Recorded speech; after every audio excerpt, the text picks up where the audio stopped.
Hello guys, എല്ലാവർക്കും എൻ്റെ പുതിയ വീട്ടിലേക്ക് സ്വാഗതം. ഇന്ന് എൻ്റെ ചെലങ്ക പൂജ കേട്ടോ. ടീച്ചറിന് ഉള്ള തട്ടൊക്കെ റെഡിയാക്കി നമ്മൾ നേരെ ഡാൻസ് ക്ലാസ്സിലേക്ക് പോണേ കേട്ടാ.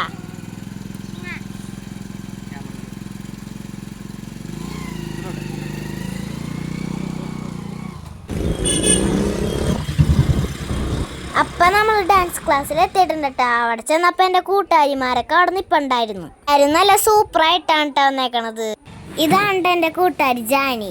ഞാനും ജാനി ഒരുമിച്ചാണ് പഠിക്കുന്നത്, സ്കൂളിലും ഡാൻസ് ക്ലാസ്സിലും. ഞങ്ങളവിടെ ചെന്നപ്പോഴേക്കും ടീച്ചർ അവിടെ ചെലങ്ക പൂജക്കുള്ള ഒരുക്കങ്ങൾ നടത്തിക്കൊണ്ടിരിക്കുകയാണ്.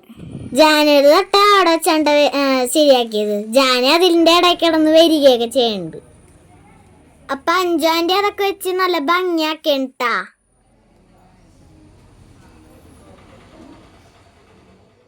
അപ്പൊ ടീച്ചർ ഞങ്ങൾക്ക് തരാനുള്ള ചെലങ്കയൊക്കെ നല്ല ഭംഗിയിൽ നിരത്തി വെച്ചിട്ടുണ്ട് കേട്ടാ.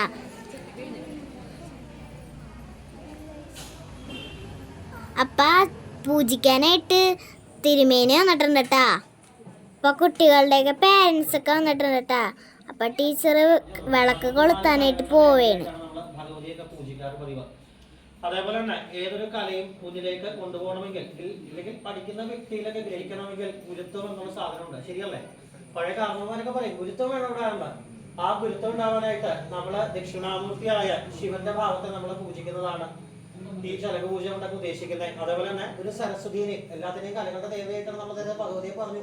കലകൾ ഉണ്ടാവണമെങ്കിൽ അല്ലെങ്കിൽ അത് ഗ്രഹിക്കണമെങ്കിൽ ഗുരുത്വം കൂടെ വേണം. അപ്പൊ ആ ഗുരുത്വത്തിന്റെ ദേവനായ ദക്ഷിണാമൂർത്തിനെ കൂടെ പൂജിക്കുക എന്നുള്ളതാണ് നമ്മൾ ഈ പൂജ കൊണ്ട് ഉദ്ദേശിക്കുന്നത്. നേരത്തെ പഴയ കാരണവന്മാരൊക്കെ പറയാറുണ്ട് എന്തൊക്കെ ഉണ്ടെങ്കിലും ഗുരുത്വം എന്നുള്ള സാധനം വളരെ വലുത് തന്നെയാണ്. അത് ചിലപ്പോൾ അച്ഛനിൽ നിന്നും അമ്മയിൽ നിന്നും ആവാം, മാതാപിതാക്കളിൽ നിന്നും ഗുരുക്കന്മാരിൽ നിന്നും ആവാം. ആ ഗുരുവിന്റെ ഒരു എന്താ പറയാ ആഗ്രഹപ്രകാരം അല്ലെങ്കിൽ അവരുടെ ഒരു അനുഗ്രഹപ്രകാരം എല്ലാ പിള്ളേർക്കും നല്ല ഗുരുത്വം ഉണ്ടാവട്ടെ എന്ന് എല്ലാവരും ഒരു നിമിഷം ഒന്ന് കണ്ണടച്ച് പ്രാർത്ഥിച്ചോളൂ.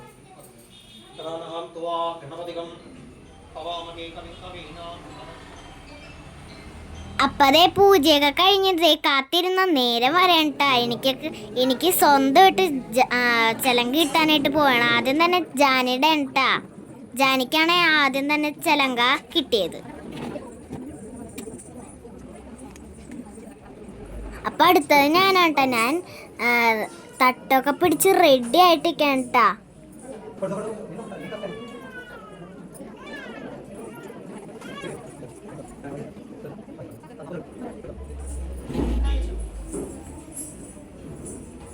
അപ്പതേ ടീച്ചർ എനിക്ക് ചെലങ്കയൊക്കെ തന്നിട്ടാ.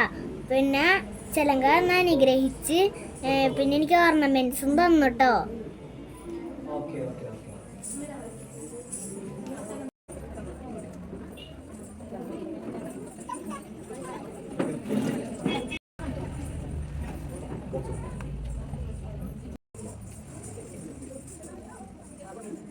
അപ്പൊ എല്ലാവരും ചെലങ്കയൊക്കെ കൊടുത്തു കഴിഞ്ഞിട്ടുണ്ട് കേട്ടാ. അപ്പൊ തങ്കു ചേച്ചി വന്നറിഞ്ഞു ഇന്നൊരു സർപ്രൈസ് ഉണ്ട് കേട്ടാ, ആരും പോവല്ലേന്ന്. അപ്പൊ ഞങ്ങളുടെ ഡാൻസ് ടീച്ചറിന്റെ വെഡിങ് ആനിവേഴ്സറിയും കൂടിയാണ്. അപ്പൊ കേക്ക് സർപ്രൈസ് ആയിട്ട് കൊടുത്തത് തങ്കു ചേച്ചിയാണ് കേട്ടാ. തങ്കു ചേച്ചി എന്ന് പറയുന്നത് ഞങ്ങളുടെ ഡാൻസ് ടീച്ചറിന്റെ അനിയത്തിയാണ് കേട്ടാ.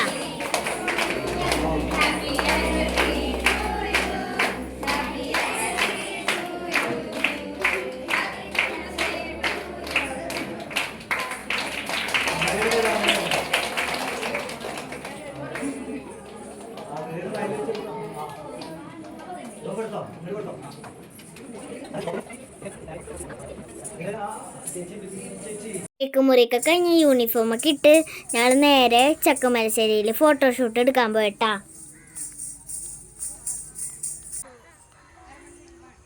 അപ്പം ഞങ്ങളുടെ അരങ്ങേറ്റം ഗുരുവായൂർ അമ്പലത്തിൽ വെച്ചാണ്. അപ്പോൾ വീഡിയോ ഇഷ്ടപ്പെട്ട ലൈക്ക് സപ്പോർട്ട് ചെയ്യാൻ മറക്കല്ലേ. ബായ്.